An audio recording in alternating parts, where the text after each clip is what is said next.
I'm Angela Teare and I'm the librarian at Castletown Library.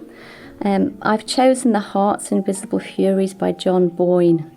It was recommended to me by a friend in about June 2018, and I will admit to being a little bit sceptical about it at the start. It's not maybe something that I would read, but by the time I'd read the first chapter, I knew I was completely and utterly hooked, and that I would be reading it very quickly to the end.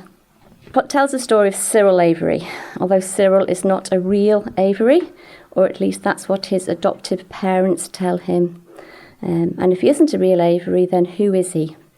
He's actually born out of wedlock to Catherine Goggin, a 16-year-old girl cast out from her rural Irish God-fearing community and adopted by a well-to-do, if slightly eccentric Dublin couple via the intervention of a hunchbacked redemptorist nun. Cyril is at odds with the world. He spends his life coming to know himself, and that's what the story follows. It's his life. He wants to find out where he came from. He tries to find his identity, a home, a country, and just so much more, really. As much as anything being a story about Cyril, it's a story about Ireland from 1945 to 2015, 7 decades of history, and its views on illegitimacy and homosexuality. In places, it's a very heavy story, very sad story. It will make you cry with sadness and injustice. It will make you laugh out loud at the hilarity and the Irish humour, and it will make you angry at just what so many people perceive to be right. At the end of the story, you're left with a really warm feeling that actually mankind is good to it can be good to each other, makes you really appreciate what you've actually got. The story itself moves forward every 7 years, every 70 pages or so there's regular stepping stones, and it takes us to different friendships and stages of Cyril's life. The cast of characters is memorable.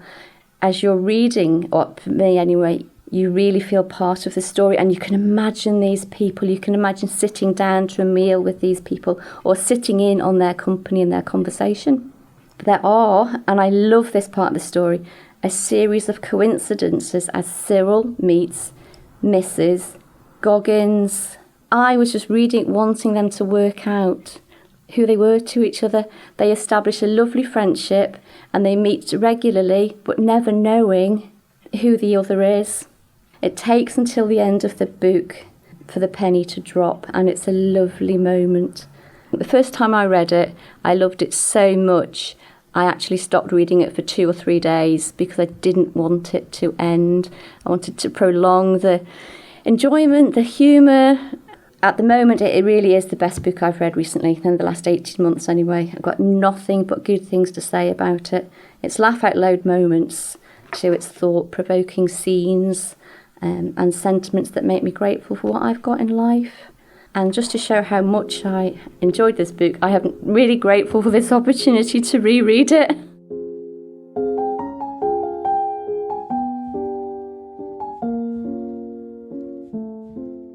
The Heart's Invisible Furies by John Boyne. Part 1. Shame. The Good People of Galeen. Long before we discovered that he had fathered 2 children by 2 different women, one in Drimoleg and one in Clonakilty, Father James Monroe stood on the altar of the Church of Our Lady, Star of the Sea, in the parish of Galeen, West Cork, and denounced my mother as a whore.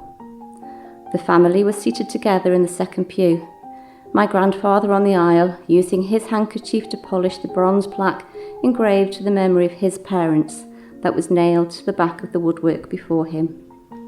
He wore his Sunday suit, pressed the night before by my grandmother, who twisted her jasper rosary beads around her crooked fingers and moved her lips silently until he placed his hand atop hers and ordered her to be still. My 6 uncles, their dark hair glistening with rose-scented lacquer, sat next to her in ascending order of age and stupidity. Each was an inch shorter than the next, and the disparity showed from behind. The boys did their best to stay awake that morning, There had been a dance the night before in school, and they'd come home mouldy with the drink, sleeping only a few hours before being roused by their father for Mass. At the end of the row, beneath a wooden carving of the 10th Station of the Cross, sat my mother, her stomach fluttering in terror at what was to come. She hardly dared to look up.